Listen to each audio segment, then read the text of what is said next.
Good day everyone. We are going to discuss the meaning and importance of tourism and hospitality together with my groupmates.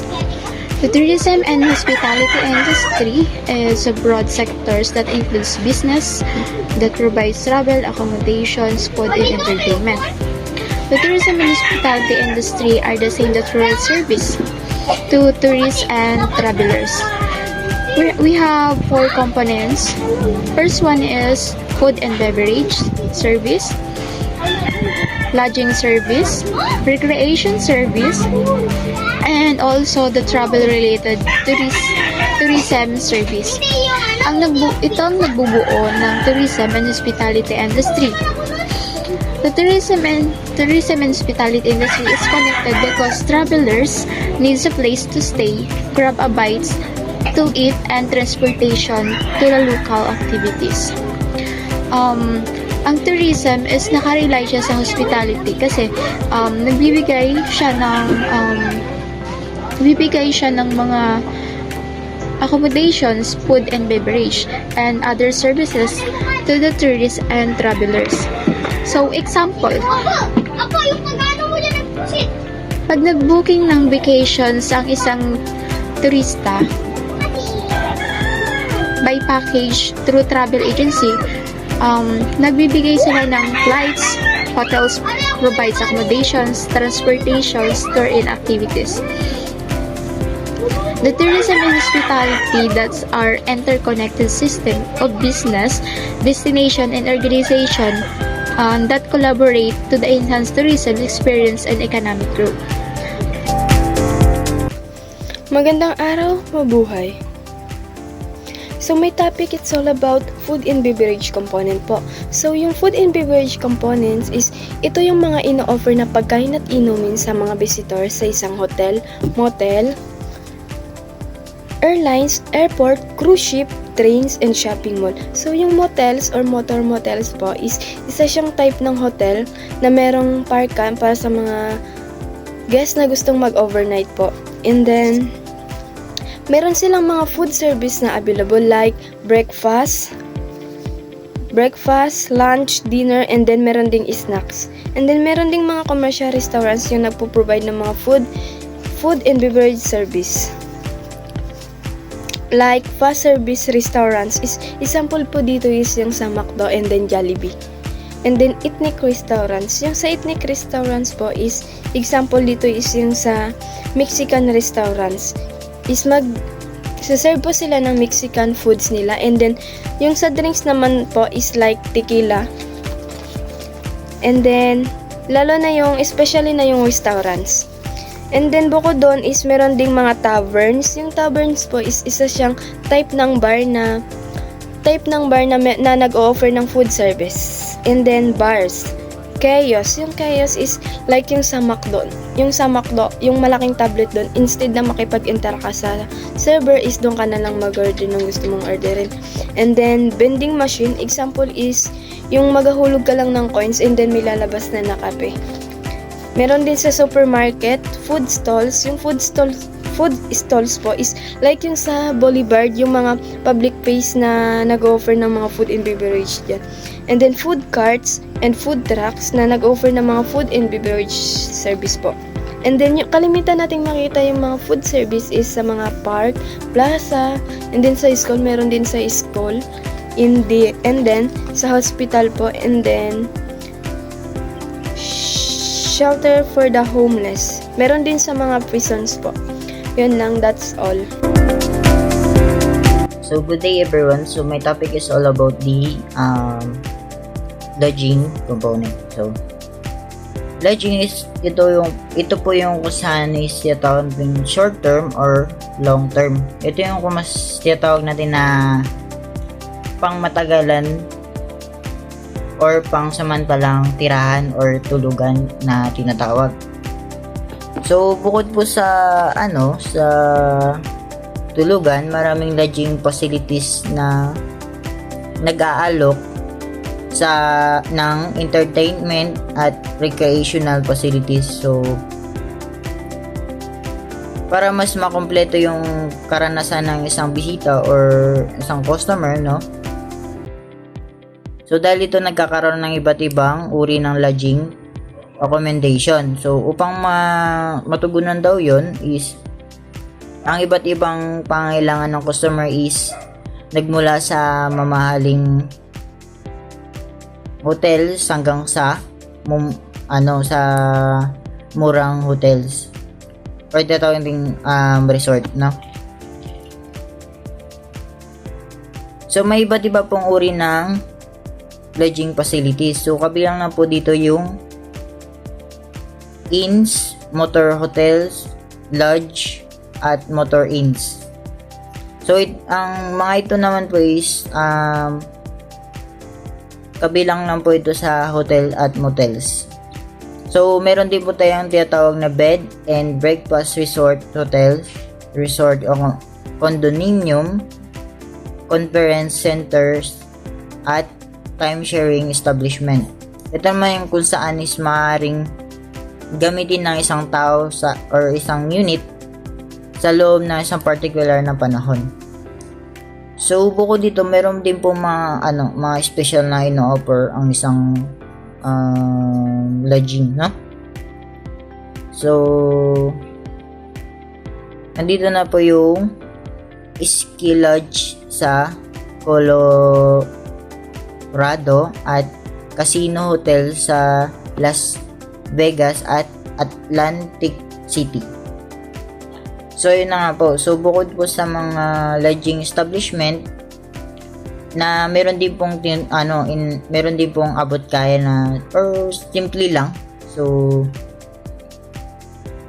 meron po siyang simple lang niyang in-offer or abot kaya ng isang customer. So nandito na po yung campground, transient trailer parks, school and lodge, college, dormitories, summer camps, at health spas.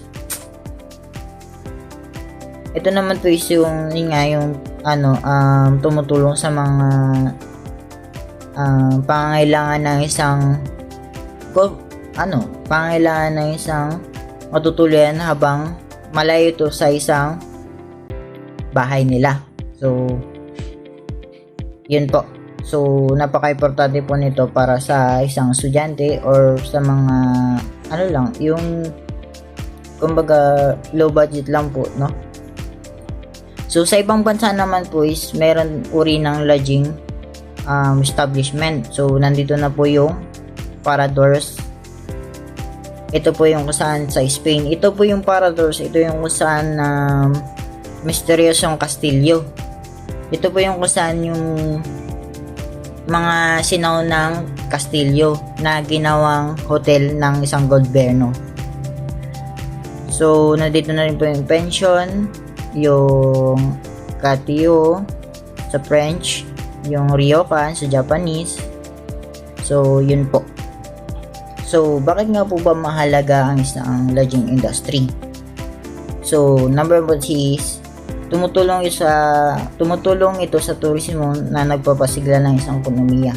So yun na nga po is napaka-importante po ng sa bilang isang hotel. So napaka-importante po na nag-offer tayo ng isang lodge sa isang turismo, no? Sa pamamagitan nito is nakakatulong na tayo sa mga turismo at isa pa doon is maganda yung magiging feedback sa atin ng isang turismo. So sunod po is nagbibigay ng trabaho sa maraming tao. Yes po. So napaka-importante po nito. Halimbawa, kapag summer is maraming mga turismo na pumunta dito sa Coron. So yun nga po. Sa pamamagitan doon sa maraming mga customer sa isang hotel, so nag-offer po yung mga hotel ng isang hiring. Ito naman po yung kusan na makakatulong sa mga tao na walang trabaho, no? So napakahalaga po nun sa isang lodging industry. So sa kabuuan po is marami pong klaseng lodging mula sa simpleng dormitories hanggang sa mamahaling resort, no? So, ang lodging industry ay mahalaga sa turismo at ekonomiya. So, yun po. So, yun lamang po at sana may naiintindihan po kayo at maraming pong salamat. Good evening, everyone. Our discuss is all about recreation and entertainment component. So, we're talking about entertainment components. So, yung entertainment po is traditional na ginagawa ng mga tourism para hindi ma-bored yung mga travelers or customer nila. So, gumagawa sila ng activity para magkaroon ng papalipas oras yung mga customer nila or pag wala silang ginagawa.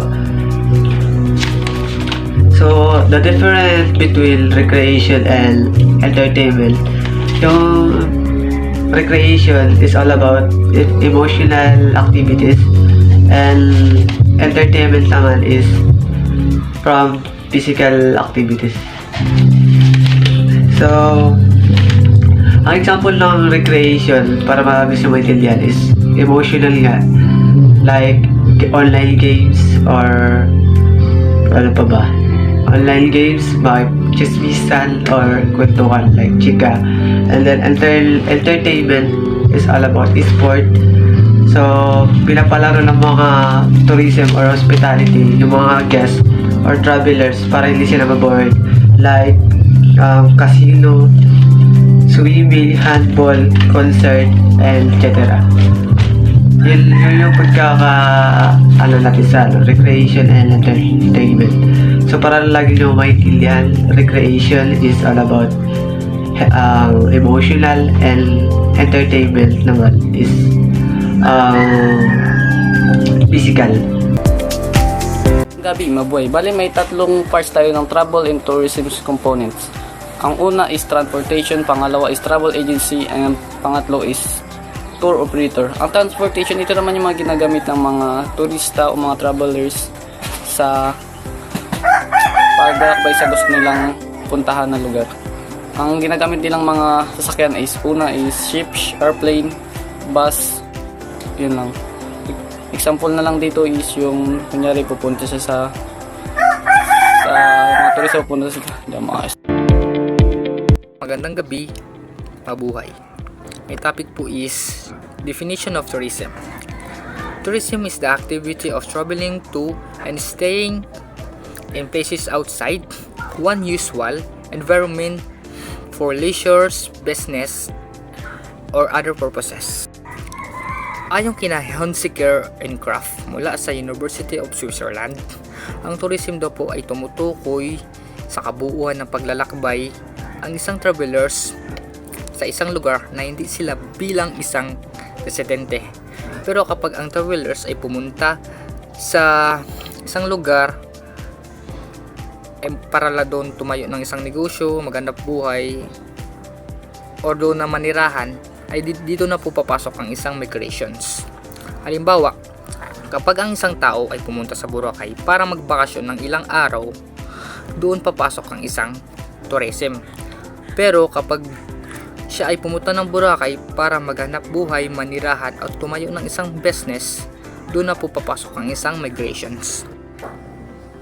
Ayon naman sa Tourism Society in Britain, mayroon po silang tinatawag na short-term movement.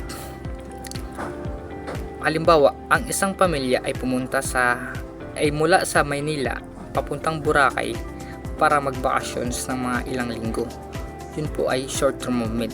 Pero pag natapos ng isang linggo, tapos nakauwi na po sila sa kanilang lugar o kung saan sila nagmula, hindi na po tinatawag na yung isang tourism dahil po nakauwi na po kasi sila. Good evening, sir. Good evening, everyone. My name is Ira Juno Beralotube. My report is all about definition of hospitality management. So, siguro naman is familiar tayo sa hospitality management. Kapag tayo ay may mga guest, tapos paparating na sila sa hotel, kailangan yung unang isasalubong natin is yung ngiti. Tapos, batiin natin sila syempre ng magandang umaga. Kapag umaga, then tayo na rin yung bahalang tayo na rin ang bahalang tumulong sa kanila kapag sila ay may mga dadalhin. Tapos, syempre, ihati din natin sila sa kanilang mga room kasi yun naman talaga yung dapat nagampanan natin kung tayo ay isang staff ng isang hotel. Yun lang po. Magandang gabi, mabuhay! I am Idonga Anami V, and tonight, I would like to share the elements of travel. We have distance, length of stay at the destination, residence of traveler, and the purpose of travel. So first, we have distance, saying the length of the path or the space between 2 points or locations. So dito is, kailangan nating alamin kung gaano ba kalayo yung lugar na pupuntahan natin. Mahalaga para maging aware ito at maging prepare tayo sa lugar na pupuntahan natin. So next is the length of stay at the destination. The duration of time a tourist spends at a particular place often measured in a days or nights. So dito is tumutukoy ito kung gaano ba katagal gustong manatili ng isang traveler doon sa destination or location na kanilang napili. O pwede itong gabi or umaga. Pwede ring abutin sila ng buwan, depende sa gusto ng isang traveler. So next is the residence of traveler. Refers to the country where a person legally resides or spends the majority of their time, which is often their country. So ito is, tinutukoy naman nito is kung saan ka nakatira. Or kailangan malaman natin kung saan ba nanggaling or saang bansa ba nanggaling or nakabilang yung traveler na ating na-meet. So, next is the purpose of travel. So, alam naman natin na mayroon tayong kanya-kanyang dahilan ng paglalakbay. So, gaya nito, to experience new things. So, magta-travel ako kasi gusto ko maka-experience ng mga makabagong bagay para sa akin. So, pwede ding purpose for business. Kaya siya magta-travel para sa kanyang business or sa personal reason or gusto mo lang mag-travel kasi nga gusto mong magpasyal or gusto mong mag-explore. So, bilang isang manlalakbay, kailangan alam mo yung mga elemento ng paglalakbay. Nang sa ganon is maging aware at maging handa ka kung ano ba yung mga dapat mong gawin bilang isang manlalakbay. Yun lamang po. Maraming salamat sa panonood at sa pakikinig. Hello, good evening sir. So, my name is Cecilia Itaco and I am going to report the tourist destination, and my report is all about the difference between the domestic tourism and international tourism. So, kapag sinabi po nating domestic tourism, ito po yung dito lang po siya sa bansa natin. Like, pumunta ka po ng Cebu, pumunta ka po ng Baguio, yun lang po. So, yung domestic tourism is mas madali po siya kaysa po sa international tourism. Bakit po? Kasi po yung domestic tourism is hindi mo na kailangang mag-ayos pa ng mga papeles. Unlike po sa international tourism is kailangan mo pa pong kumuha ng passport, ng visa, and other documents para po makapunta po sa ibang bansa or makalabas ka po ng ibang bansa. Yun po. And then, another one is the package tour and independent tour. So, sa package tour naman po is, yun po yung sama-sama na po sila. So, halimbawa, kumuha ka po ng package tour. So, nandun na po yung lahat, like accommodations, hotel, and yung mga pupuntahan po, like yung mga activities, ganun po. Yun po yung kasama doon sa package tour. So, wala ka na pong iisipin or aayusin pa kasi sila na po mismo yung nag-arrange nun. Nandun na po yun kasama na po yun lahat. So, ang kailangan na lang is magbayad. Yun po. So, sa independent tour naman po is, yun po yung, ikaw mismo yung magbubuk ng flight mo, pupunta doon sa place na kung saan mo gusto magpunta. Like, magbubuk ka ng flight through online or ikaw mismo yung pupunta doon, ganun po. And then, ikaw po yung maghahanap ka po ng pwede mag-accommodate sa'yo, and hahanap ka po ng mga hotels na mapag-stayan mo, and ikaw din po yung bahala doon sa mga pupuntahan mong place, like yung mga gusto mong puntahan doon sa place na yun, kung ano yung mga activities na gusto mong gawin doon. Yun po. And another one na i-explain ko is yung independent inclusive tour and group inclusive tour. So sa independent inclusive tour, from the word independence, so ibig sabihin solo lang siya. Independent nga. So inclusive yung independent inclusive tour. So pag isa lang siya na nagtutour, ganun po. Sa group inclusive tour naman po is yun po yung may mga kasama na po siyang ibang groups na doon sa tour nila. Ganun po, yun po. And yun lang po yung report ko, and thank you po. Everyone, my name is Christian Mundag. My report is about the tourist destination. The tourist destination is a geographical unit where the tourists visit and stay. It may be a village, a town, a city, a district, a region, an island, a country, or a continent. The success of a tourist destination depends upon the interrelationship of three basic factors: attraction, amenities or facilities, and accessibility. Ang tourist destination naman daw po is, para sa akin is, ito po yung pinupuntahan ng mga turista kung saan nagsistay po sila ng ilang nights doon. Nakadepende po ito. Pwede naman pong sa town, pwede pong sa, ito nga po, pwedeng sa village daw, sa town, city, district, or region, or island daw, or country. Yun po, yung mga parang nagpupunta po. Katulad sa atin po dito, marami pong nagpupunta po ditong turista. Ganun po. And meron daw po siyang 3 basic factors. Ang 3 basic factors niya daw po is attraction. Attraction may be site and event attraction. A site attraction is one in which the destination itself has appeal, while an event attraction is one in the which tourists are down to the destination solely because of what is taking place there.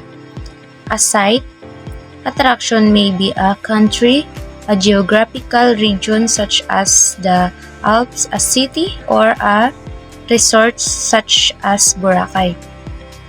Yan po. Yung attraction po para sa akin is ito yung na-attract ka sa isang lugar, o na-attract ka sa lugar na yun, kaya parang mayroon nakaka-attract sa lugar na yun, kaya parang gusto mong pumunta doon. Example, maganda yung view doon, kaya na-attract ka kasi ang ganda ng view doon, kaya napapunta ka doon. Example ako,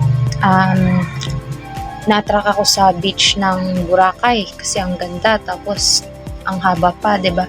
Tapos sa white sand doon, na-attract ako, kaya napapunta ako doon, kaya gusto kong pumunta doon, yun po para sa akin ang attraction. And then amenities or facilities naman daw po include accommodation, food, local transport, communication, and entertainment at the site. However attractive a destination, its potential for tourists will be limited unless the basic amenities which a tourist require are provided. Amenities will differ according to the attraction of the site. Sometimes the amenity is itself the principal attraction, as in the case Watwin Resort. Hotel is built to offer different kinds of entertainment in a previously underdeveloped region. Ito po yung mga amenities is ito yung mga sabon, toothbrush, tuwalya, tapos yung yung parang tsinelas, ganun. Yun po, yung mga amenities na yan is example na lang po, di sa ibang hotel is may mga free amenities. So, hindi ka na mahirapan magdala-dala ng mga toothbrush na yan, ng mga towel na yan, kasi may free amenities na siya.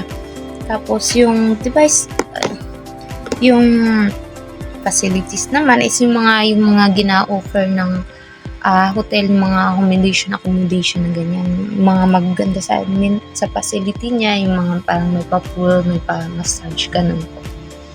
And yung accessibility naman means having regular and convenient of transport in terms of time, distance to the destination from the originating country at a responsible price.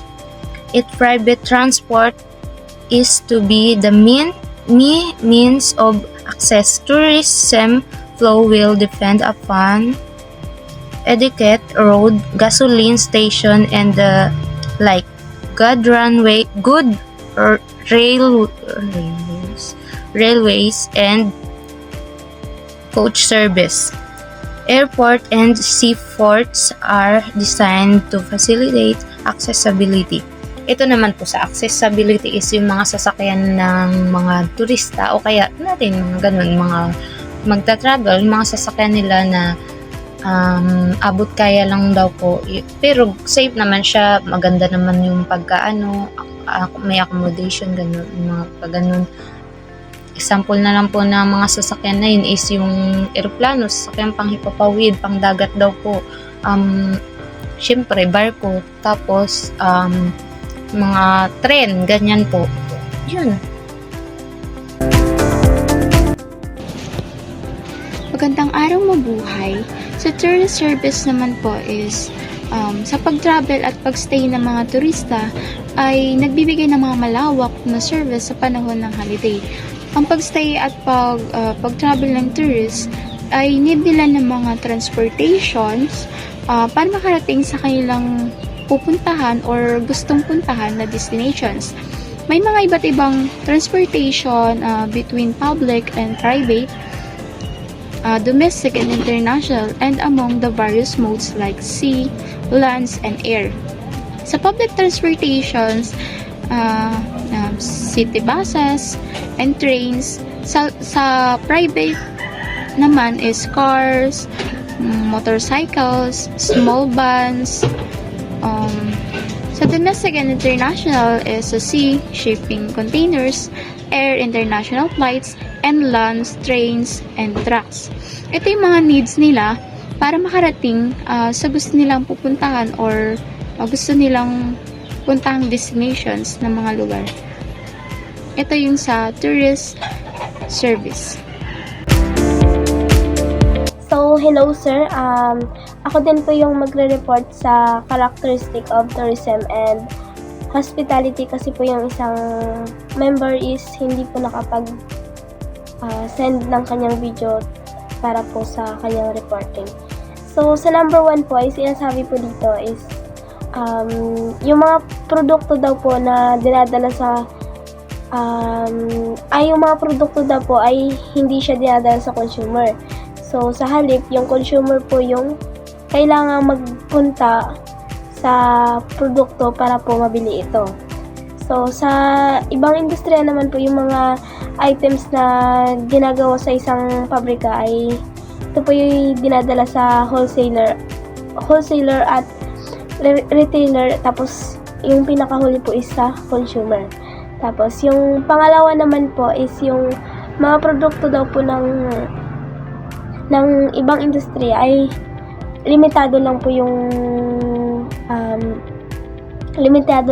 lang daw po ito. So, pagkatapos dito po ay itinatapon or pinapalitan ng mga bagong produkto. So, sa number 3 naman po is yung mga turismo daw po at hospitalidad ay labor intensive ng industriya. So, kinakailangan daw po ng mas marami pang tao kaysa sa ibang industriya. Mas kinakailangan pa ng industriya ng turismo at hospitalidad kaysa sa ibang industriya. So, sa number 4 naman po, yung turismo at hospitality is people-oriented daw po. So, yung mga pangunahin nitong nakatuon is sa mga tao. So, sa mga pinakamahalagang motivasyon ng mga turista ay yung makilala pa yung ibang tao at makita kung paano pa sila ito namumuhay. So, ayun po. So, sa number 5 naman po is yung ang turismo at hospitality ay isang multi-dimensional na phenomenon. So, ito daw po yung nakasalalay sa marami at iba pang aktibidad na hiwalay ngunit interdependent.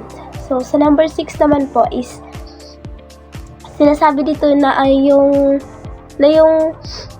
industriya ng turismo at saka hospitality is seasonal. So, sa panahon ng bakasyon, so maraming turista yung mga naglalakbay na nagresulta sa pagtaas ng kita para sa maraming ahensya ng turismo. Pero kapag tapos na yung mga bakasyon, yung mga kumpanyang ito ay nakakaranas din ng mga pagbaba ng kita. So, seasonal lang po siya. So, may times na madaming turista na pumapasok. So, may mga buwan din na kukunti lamang at yun yung dahilan kaya mababa lang yung mga kita nila. So, sa industriya naman ng dinamiko, ito yung mga nakakarakterista sa pagbabago ng mga idea at sa pag-uugali ng mga customer nito at ang kailangan laging handa at willing umangkop sa mga pagbabagong ito. So, halimbawa, may customer ka or may isang turista, so dapat ikaw bilang tauhan or bilang tauhan ng isang company or ng industriyang yun, so ready ka dapat na i-adapt kung ano yung pagbabago yung ugali na mayroon sila. So, halimbawa, like magbago yung dish na, ayaw na nila ng ganito, ganun. So, ikaw dapat ready ka na kung may mangyari mang ganun is handa ka na kaagad kung paano sila kausapin. So, yun lamang po, sir. Salamat po. Good afternoon, everyone. My name is Lady Lynn Aguedo. My report is about the importance of tourism and hospitality.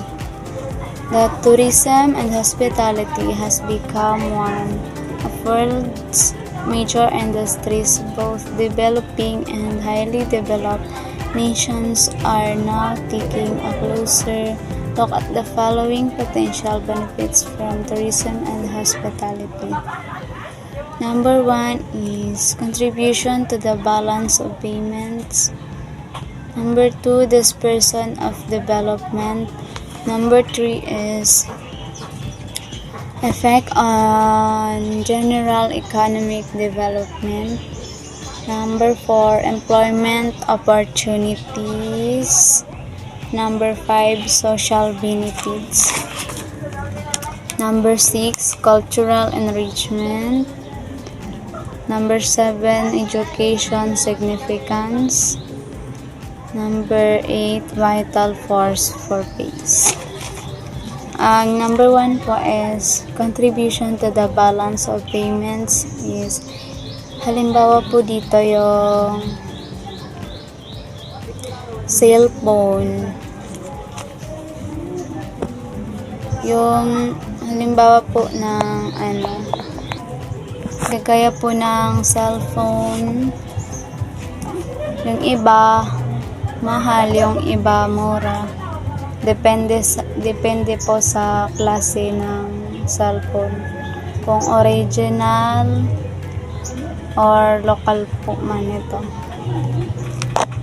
At yung number 2 is dispersion of development.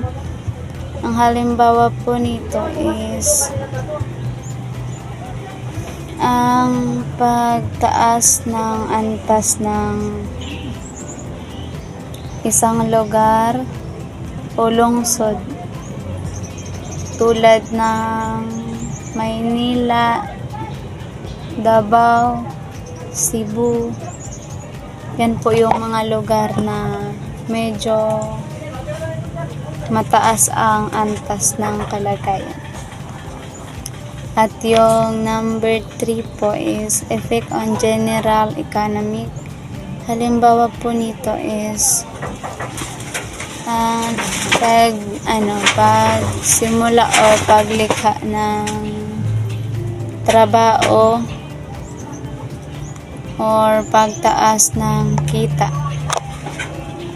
Halimbawa po sa isang kumpanya o negosyo, yun po. Number 4 is employment opportunities. Halimbawa po nito ay dito po pumapasok yung mga waitress or kasambahay, katulong. Yun po. Number 5 po social benefits. Ito ang pagkakaroon ng paaralan para sa mga bata at magkaroon ng magandang edukasyon. Number 6 is cultural enrichment. Ang cultural enrichment po is ito ang pagpapakita ng isang kultura ng isang lugar.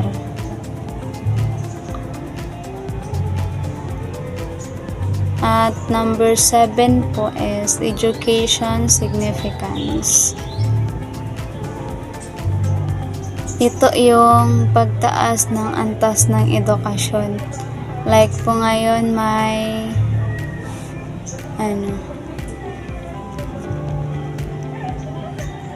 yung